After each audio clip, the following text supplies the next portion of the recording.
내가 볼 때는 이제 그런 것 같아요. 아이의 기준에 맞춰야 되는데 대개 보면 어머니들이 아이의 기준에 맞추는 것이 아니고 내 기준에 맞춰요. 내 기준에 맞춰서 잘 안 되면 먼저 화가 올라오는 거죠. 넉넉한 마음을 가지고 기다려줄 줄 알아야 되거든요. 그래서 훈육이라고 하는 부분은 첫째 야단을 치는 게 아니에요. 아이의 눈높이를 맞출 줄 알아야 되는 거죠.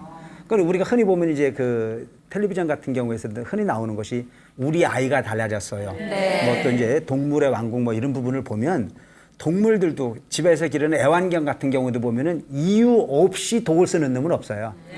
다 원인 제공을 했어요. 근데 그 원인을 제공했다는 사실을 모르니까 문제가 되는 거죠. 우리 아이들이 말을 안 듣는다고 이야기를 하는데 말을 안 듣게끔 했어요. 이미 아이들은요. 어머니를 뛰어넘을 수 있는 부분이 어떤 그런 그 자기만의 어떤 주장의 세계가 있거든요. 그런 부분을 이해해 주지 못했을 때는 인격 형성이 잘 못 될 수밖에 없는 그런 상황이 만들어지는 거죠. 그래서 훈육의 방법이라는 자체가 첫째, 그 야단을 치는 부분을 우선을 하지 말고 눈높이를 먼저 같이 해라. 아이가 뭘 원하는지를 먼저 판단해봐라. 그리고 잘못한 일이 있거든 아이들이 잘못할 수 있잖아요. 잘못한 즉시 네가 이게 잘못된 거라고 하는 걸 시정을 해줘야 돼요. 근데 시정을 안 해주고 뭘 기다리냐면 기다리거든요.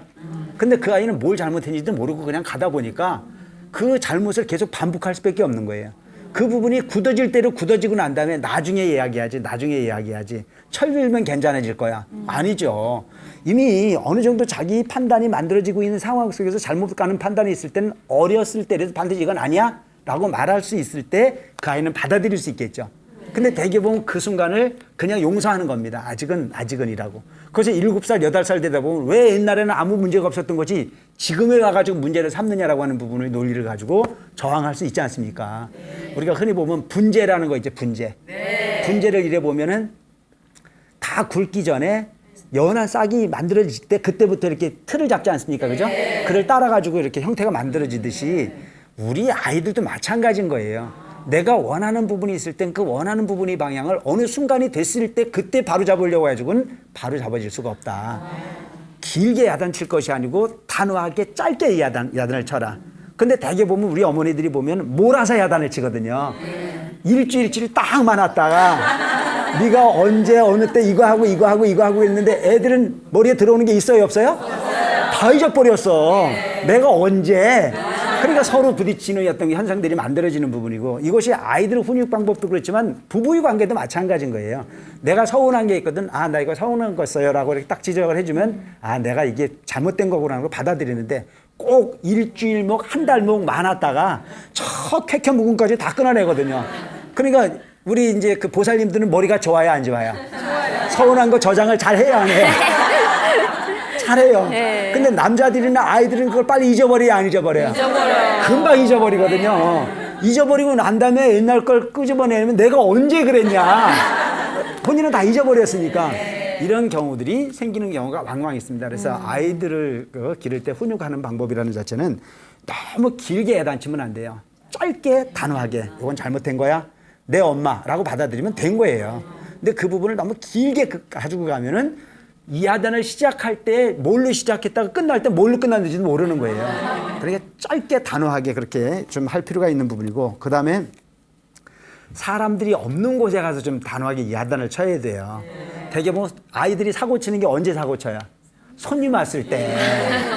지 혼자 있을 때 말 잘 듣다가도 누군가의 자기 응원 세력이 있다는 사실을 알면 더 난리를 쳐요 안 쳐요? 난 안 길러봐서 잘 알아. 그 이유가 누군가의 응원 세력이 있다는 얘기거든요. 응원 세력이 있다는 얘기 또 되게 보면은 할머니나 할아버지나 자기를 전적으로 옹호해주는 세력이 있을 때 이놈이 더 하잖아요. 그러니까 반드시 혼을 낼 때는 그와 같은 공간이 아닌 너 이쪽으로 와. 그래서 별도 공간에 아주 조용한 공간에 가서 이건 잘못된 거야 라고 하는 부분으로 그 잘못한 것만 지적을 해야 되는데 아이들은 되게 원인을 되게 이야기하려고 하잖아요. 이유는 묻지 마라. 너 왜 그랬어가 아니에요. 왜 그랬어는 필요가 없습니다. 왜 그랬느냐라고 한 걸 물으면 끊임없는 핑계거리가 나와야 안 나와요? 요즘에도 여러분 보면은 뭐 그 기성세대에 있는 사람들도 뭐 범법행위 같은 거 해놓고 나면은 핑계 대야 안 돼요? 똑같아 애들도. 그러니까 핑계는 말하지 마라. 일단은 이미 네가 뭘 잘못했는가라고 하는 부분을 묻고 그 부분에 대한 확답을 받아더라. 그럼 문제 생길 게 없지 않습니까? 그다음에 훈육을 할 때는 일관성이 있어야 된다는 거예요. 한 번 잘못했으면 이거 잘못된 게 딱 잘못된 게 돼야 되는데 어떨 때는 괜찮고 어떨 때는 혼을 내면 애가 또 헷갈리잖아요. 그러니까 강아지가 똥을 싸면 똥을 쌌다고 뭐라 그래야지 기분 좋을 때는 괜찮고 기분 나쁠 때는 뭐라 그러고 되게 우리 어머니들도 보면은 평상시에 애가 문을 떠갖고 오다가 그릇을 깼을 때도 보면 기분이 좋을 때는 용서가 돼 안 돼? 돼요. 근데 남편이 나한테 용돈을 많이 주면 용서가 돼 안 돼? 돼요. 바로 그게 내 기분에 따라서 아이들을 훈육을 하면은 아이들이 헷갈리게 하라는 거예요. 내가 아무리 좋은 일이 있어도 아이가 잘못한 부분이 있을 때 이거 잘못한 거야? 라고 지적해주고 내가 아무리 우울해도 아이가 그렇게 혼날 일이 아니라면 그 부분에 그렇게 소위 그 훈육을 너무 크게 혼을 내거나 그러면 아이는 상처받을 수밖에 없는 부분이다. 아이에게도 인격이 있을까요, 없을까요? 있어요. 아이의 인격이 있어요. 그러니까 아이들이 인격이 있으니까 기분 나쁘면 밥 먹어요, 안 먹어요? 안 먹어요. 그게 인격이야. 기분 나쁜데 내가 왜 밥을 먹어? 밥 먹기 싫다 이거죠. 투쟁하는 거예요. 그러니까 아이에도 분명히 인격이 있다는 사실을 알고 인격적인 부분으로 아이들을 대하라. 그리고 항상 우리 부처님 있잖아요. 화가 올라오잖아요. 화가 올라오면은요, 그 화가 올라오는 부분을 바로 표현하지 마세요. 이 아이를 어떻게 교육을 시킬까?